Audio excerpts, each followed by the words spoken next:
ना इधर ना उधर, सीधे मुद्दे पर नजर। और क्या है आज की खबर, आप देखना शुरू कर चुके हैं न्यूज़ 18 आपके पुनीत के साथ। मेरे वरिष्ठ सहयोगी अंकुर जी भी मौजूद हैं मेरे साथ, और हम बात कर रहे हैं भारत और पाकिस्तान के बीच बने हुए टेंशन की, कि ये टेंशन और बढ़ता हुआ जा रहा है क्योंकि कुछ घटनाक्रम हाल में जो हुए हैं उसकी वजह से पाकिस्तान की तरफ जो है वो चिंताएं बढ़ती जा रही हैं।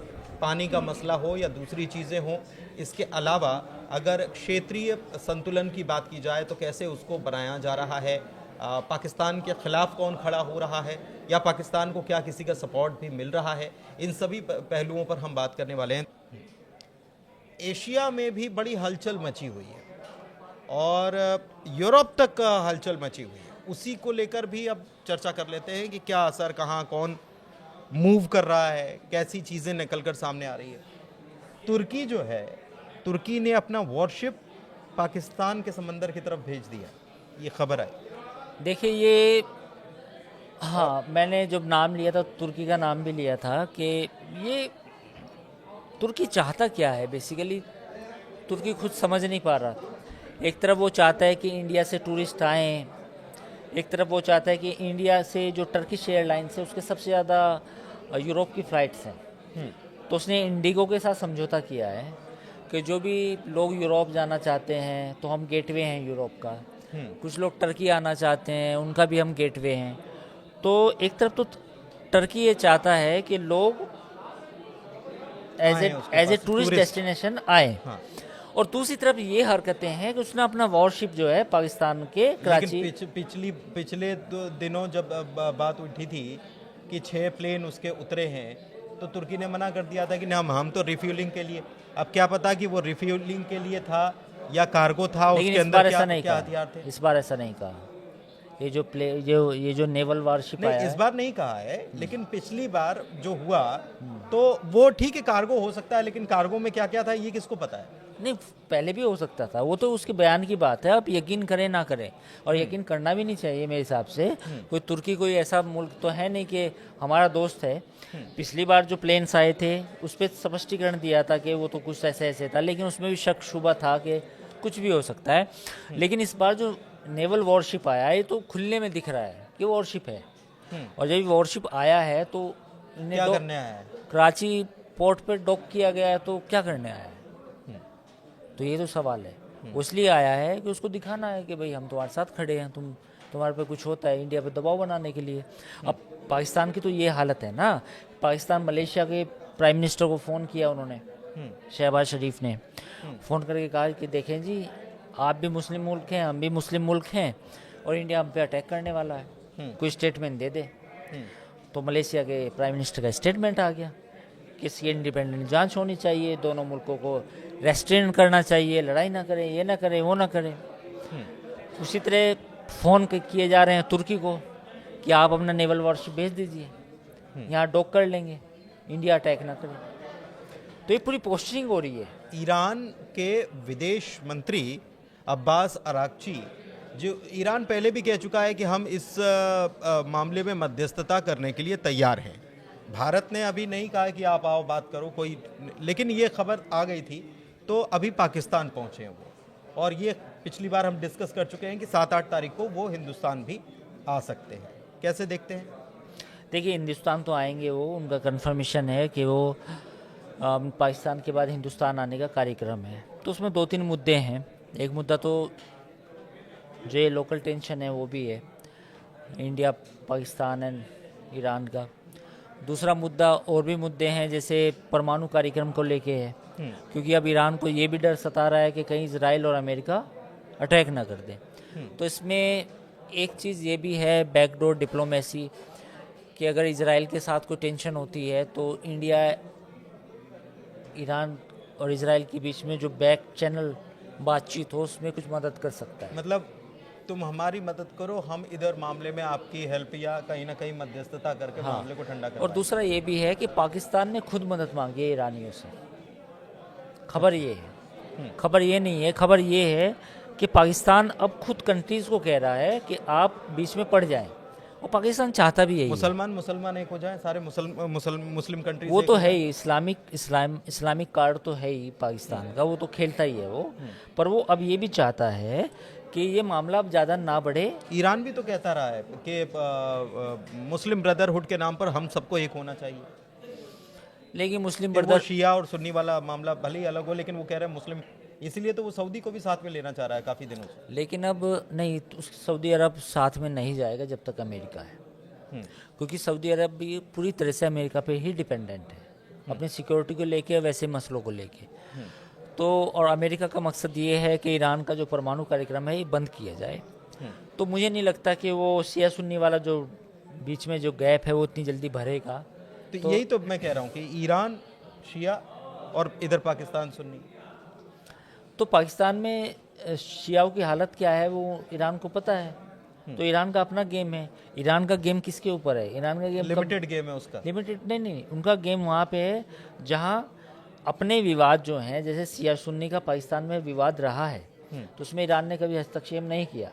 लेकिन बाहर कहीं अगर किसी यहूदी से लड़ना होगा या किसी और कंट्री से लड़ना होगा तो वहाँ वो जहाँ वहाँ पे ज़्यादा मुखर है। तो मुझे लगता है कि ईरान को जाहिर है कि जब आप नेता बनना चाहते हैं तो यहाँ भी ध्यान देना चाहिए कि भाई पाकिस्तान में भी तो शियाओं की हालत बेहतर नहीं है ना।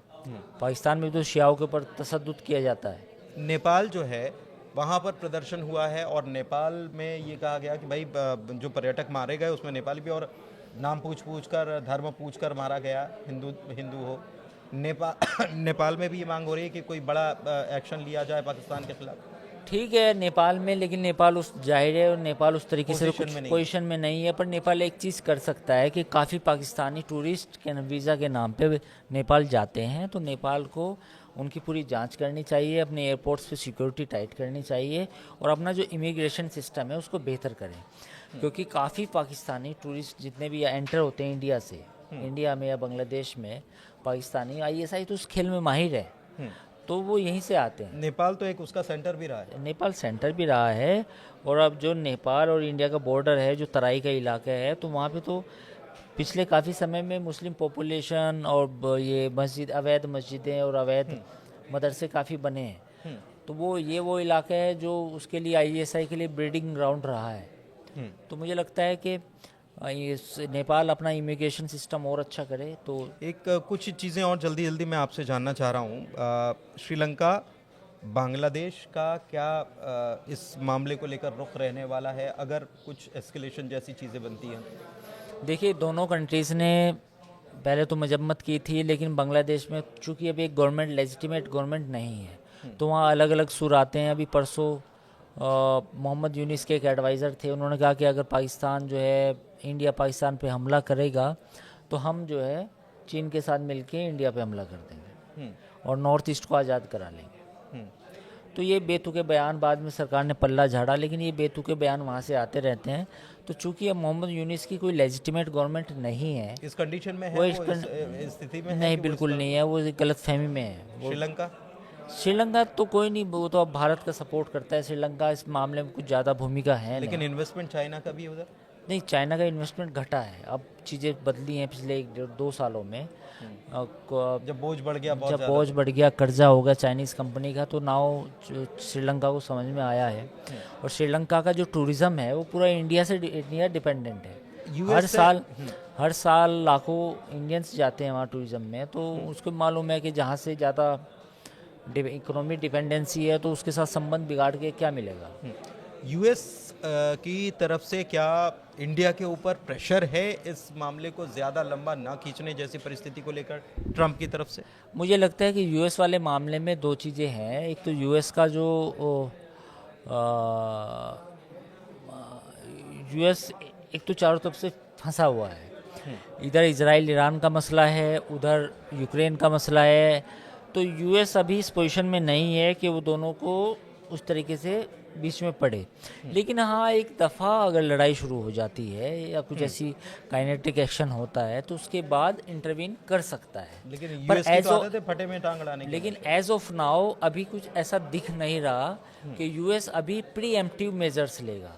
प्रीएम्प्टिव मेजर्स से मेरा मतलब है कि US अभी कुछ ऐसे करेगा, तो अभी ऐसा नहीं लग रहा। बाद में ले, जब ये कुछ काइनेटिक एक्शन हो जाए वो एक अलग बात है, बट राइट नाउ अभी ऐसा नहीं लग रशिया रहा। रशिया की क्योंकि अभी वहीं पर मॉस्को में बैठ के पाकिस्तान के जो डेलीगेट हैं उन्होंने कह दिया कि हम परमाणु हथियार तक चलाने की ताकत रखते हैं। देखिए, ये बयान एक बार रशिया ने दिया था कि हम परमाणु हथियार दबा देंगे, पुतिन ने बोला था, तो उसकी पूरे यूरोप ने कंडेमनेशन की थी, अमेरिका ने भी कहा था। पाकिस्तान का एक एम्बेसडर रूस में बैठ के रशियन टेलीविज़न पे आरटी पर ये बयान देता है कि हम परमाणु अटैक कर सकते हैं, कर देंगे। तो पूरी दुनिया शांत है, पूरी दुनिया को कुछ असर ही नहीं हुआ।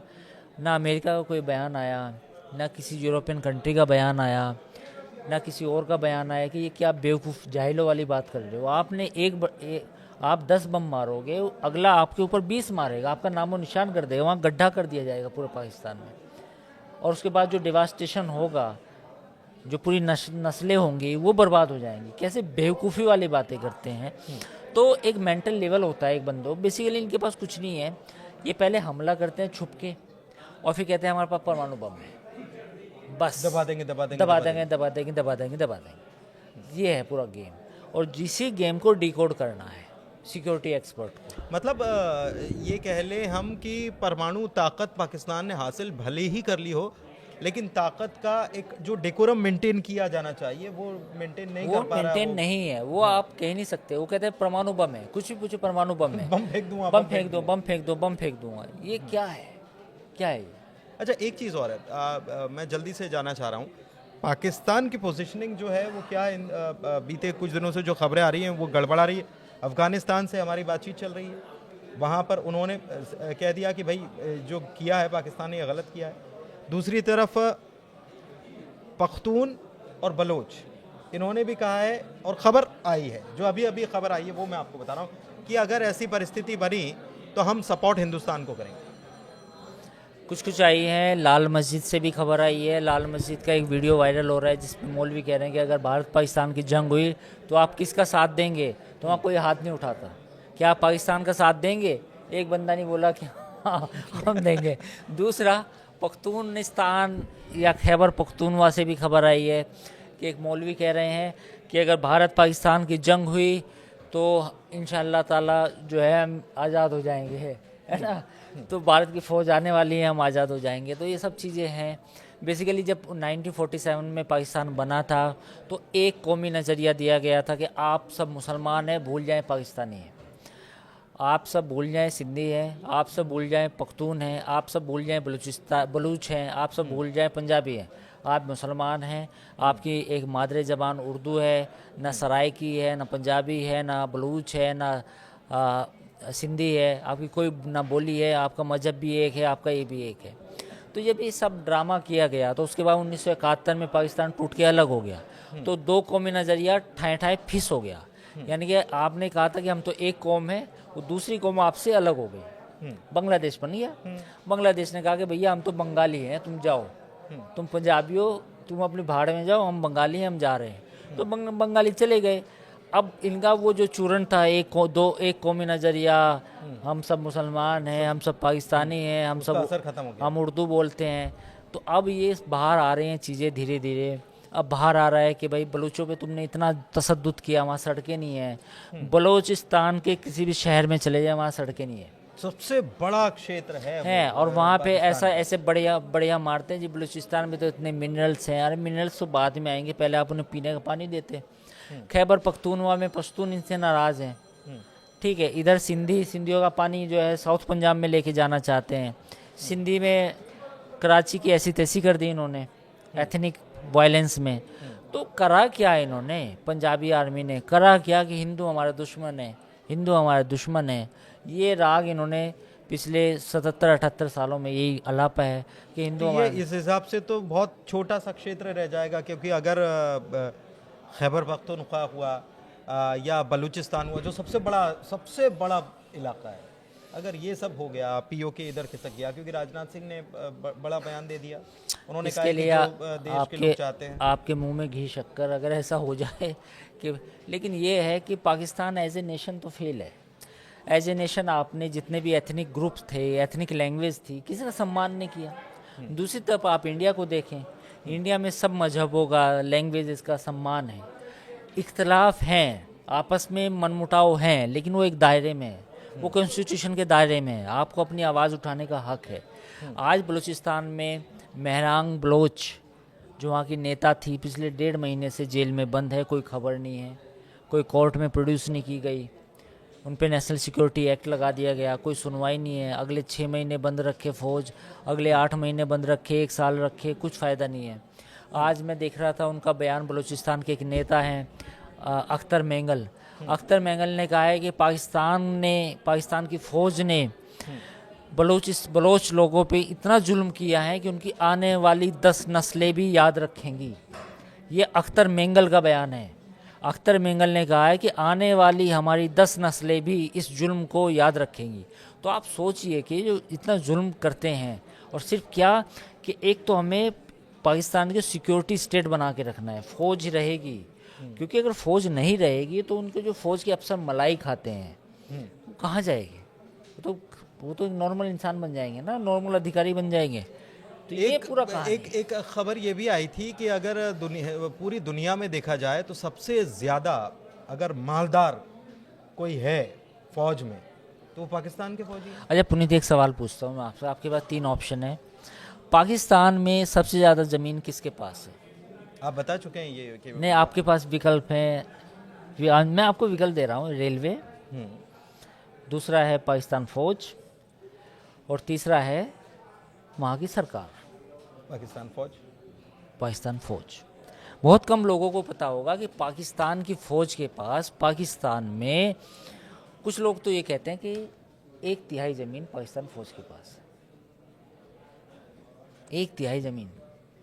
जिस मुल्क में फ़ौज के पास सब कुछ हो, तो आप फिर क्या सोच सकते हैं? किसकी औकात है? बात कर लें, कोई सवाल पूछ ले मतलब ये बात सही कि है। आपने भारत के साथ जंग शुरू क्यों की? आपने हमें इस मुल्क को इस नहाज पे क्यों लेके आ गए कि हमें जंग करनी पड़ रही है इंडिया के साथ? हम अपने बच्चों की एजुकेशन पे खर्च करते, हेल्थ पे खर्च करते। पाकिस्तान में जो पॉपुलेशन एक्सप्लोजन है, 25 करोड़ हो चुके हैं, इन 25 करोड़ लोगों की भलाई के लिए काम करते।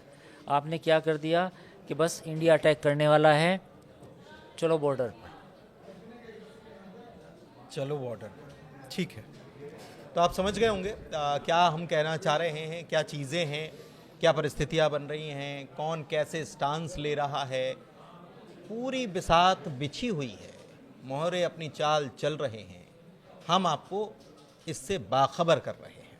फिलहाल इस चर्चा में इतना ही। कैसा लगा वीडियो ज़रूर बताइएगा कमेंट करके। हमारे चैनल को लाइक कीजिए, सब्सक्राइब कीजिए। शुक्रिया।